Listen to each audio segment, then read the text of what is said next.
Parang compared dun sa first two games, mas pinahirapan nila pagkuha pa lang ng bola.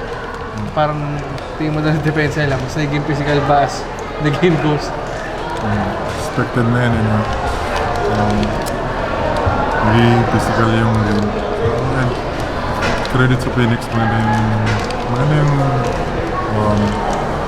laro nila. So, ayun. Dami lang namin mintis na free throw. Sa akin yan, dami lang mintis na free throw. So, malaking bagay. So, ayun. Credit sa kabilang team. Gano'n kahirap na nabawasan kayo ng gunner dahil hindi nakapaglaro si Marcio today? Oo pero okay lang yan. Makakalaro naman siya sa next game.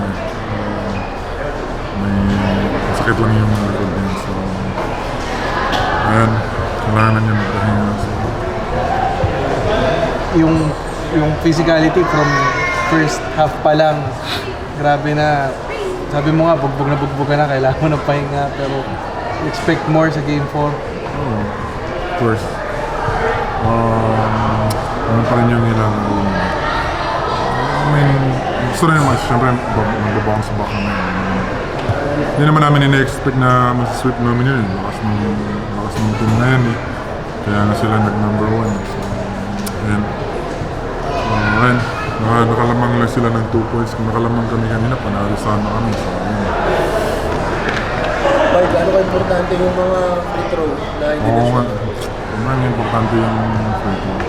Kahit na-shoot lang namin yung kalahati nung namintis namin, panalo kami. Double digit kasi road. So, ayan, wala. Hindi mo namin babalik yan.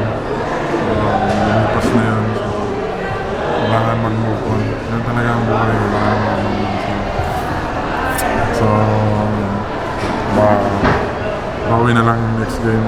Pahinga ngayon. So, practice bukas. So, titignan namin kung ano yung mga mali namin, ano yung dapat namin i-adjust. So, ayun.